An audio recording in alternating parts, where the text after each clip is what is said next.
Olá, meus amigos, tudo bem? Aqui quem fala com vocês mais uma vez é o professor Luiz César Martins Lopes. E meus amigos, hoje eu venho para a parte 2 da nossa revisão de direito administrativo. Hoje abordando o tema poderes administrativos e ato administrativo. Maravilha? Vou revisar aqui com vocês tópicos assim importantíssimos sobre esses dois temas, bastante pontuais, que são importantes para sua prova. Você que encara aí os concursos em geral e, enfim, os exames em geral. Maravilha? Então, vamos lembrar de algumas coisas aqui. A primeira delas, e isso tem que ficar bastante claro. Dentre os poderes administrativos, eu tenho o poder hierárquico. E o poder hierárquico nos traz dois interessantes institutos, que é o Instituto da Delegação e o Instituto da Avocação. Eu preciso que você lembre que delegação, eu posso delegar um ato a outro agente público que tenha dentro da escala da administração pública um cargo hierarquicamente inferior ao meu, ou que tenha um cargo em paridade com o meu. Maravilha? Então, preciso que você lembre daquela ideia de que eu delego para baixo e para o lado. Maravilha? Não obstante, além disso, a avocação, ela tem que te lembrar com aquela ideia de puxar.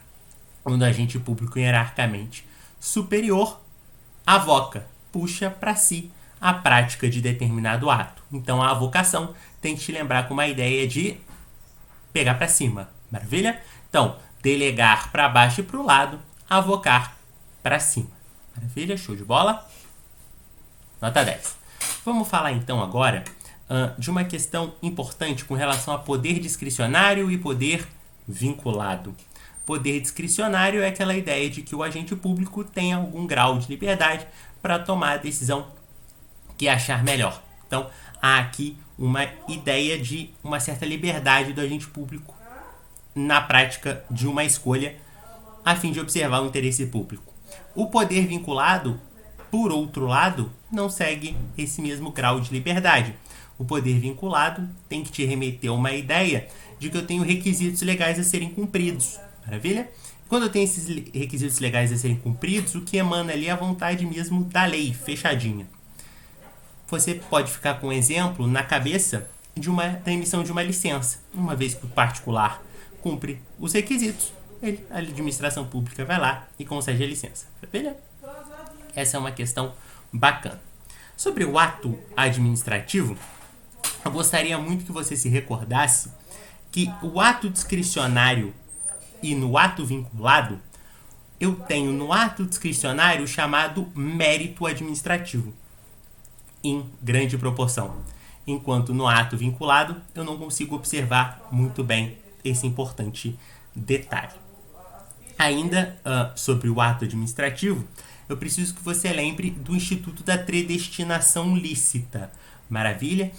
Quando a gente fala lá de desapropriação, quando, por exemplo, por mais que eu não tenha seguido um determinado motivo, uma determinada finalidade, melhor dizendo, para aquele ato, eu consigo, mudando, mas ainda observando o interesse público, eu consigo fazer a chamada predestinação lícita, ou seja, não há desvio de finalidade na prática daquele ato, por mais que a finalidade inicial fosse uma e se jogasse depois uma outra finalidade, ainda que estas observassem de fato o interesse público. O que eu não posso ter é o chamado desvio de finalidade, ou seja, eu tinha uma finalidade que observava o interesse público no começo, e aí eu passei a ter a não observância do interesse público e sim de um interesse particular do administrador público.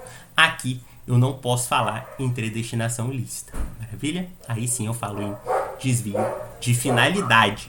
Show de bola? Bom, para a gente bater um último papo sobre ato administrativo, eu preciso que você lembre dos chamados atos gerais e os atos individuais, além dos atos externos e dos atos internos.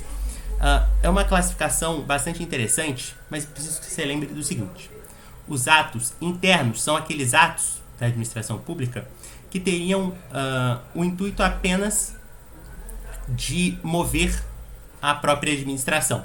Então é a portaria que o administrador público ou o agente público com autoridade vai fazer a expedição a fim de organizar ou dar uma ordem específica dentro da própria administração.